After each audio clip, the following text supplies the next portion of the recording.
This offer's not available in stores, so don't miss out. Call right now. Justice Department. BambooPillow.com. The Justice Department today announcing it's investigating a cyber attack of Hillary Clinton's campaign operations. According to the Clinton campaign, hackers accessed an analytics data program that is maintained by the Democratic National Committee. This following cyber attacks against two other Democratic Party groups. We learned today that the FBI is investigating a breach at the Democratic Congressional Campaign Committee, and sources tell Fox News it may be related to an earlier cyber attack against the Democratic National Committee, suggesting the attackers are looking to possibly harvest data on Democratic donors and supporters. What else could it possibly be? Joining us tonight, Congressman Ron DeSantis of Florida, member of the House Foreign Affairs Committee, as well as the Judiciary and Oversight Committees. Great to have you with us, Congressman. Good evening. This has been quite a week for the Democrats, for the DNC, now the Congressional Conference Committee, the Campaign Committee of the Congress for the Democrats. I mean, what's going on here? Do you have a sense of it?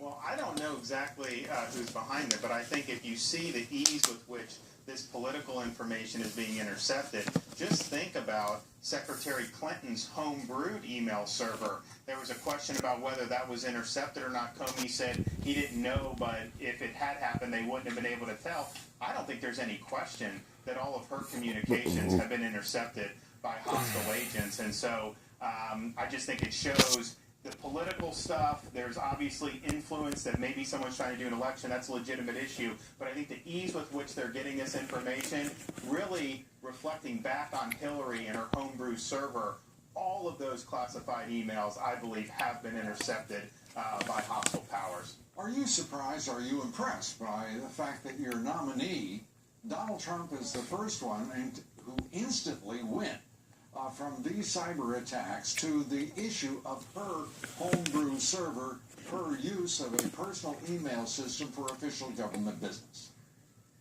Well, the thing was, I think that they ended up stepping on themselves because they said, you shouldn't be talking about this. This involves serious security issues. It's a cyber attack potentially by Russia, which very well may be true. But that only serves to highlight all the issues with Secretary Clinton's server. They had always said, oh, it's about yoga, it's about wedding parties and all this stuff. Well, actually, probably not. There was probably some significant information on there, and perhaps it was Russia, but I bet you there were multiple intelligence agencies who intercepted that information.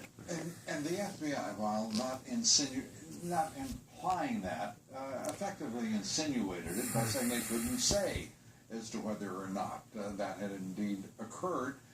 Robbie Mook, Hillary Clinton's campaign manager, he is the one who injected Russia and national security into the entire discussion with this fantastic, if you will, insinuation about Russia's role in that cyber attack and the WikiLeaks leak.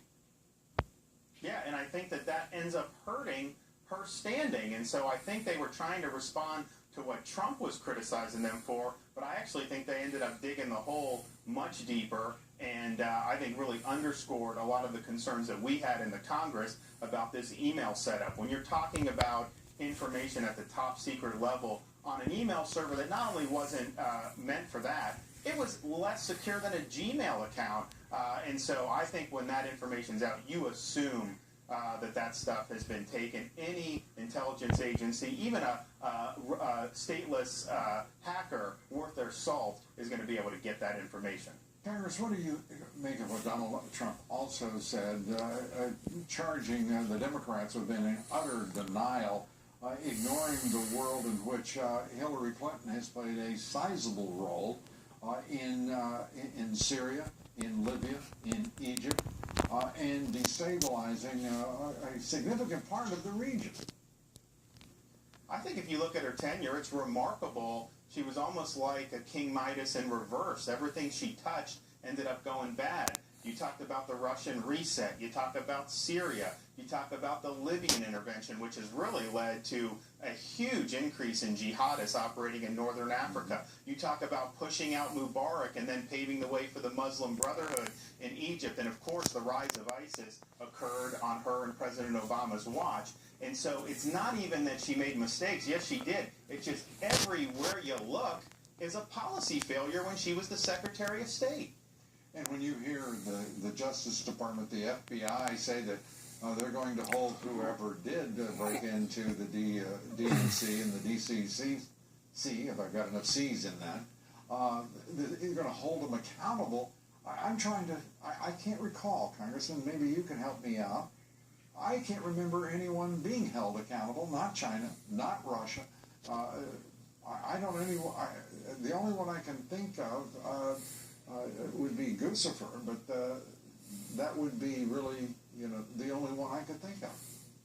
Well, yeah, Lou, remember, about a year ago... The Romanian hacker, I should point out. Yeah, exactly. About a year ago, there was the hack on the Office of Personnel Management background check files. That was millions and millions of Americans, and then by extension, many million more of their family, because you have to list everything, people that you're associated with, your family. Nobody has been held accountable for what is one of the most massive breaches of security in the country's history. So I hope that they're trying to do that on that wavelength, but they just haven't done anything, and that really does put some of our people at risk.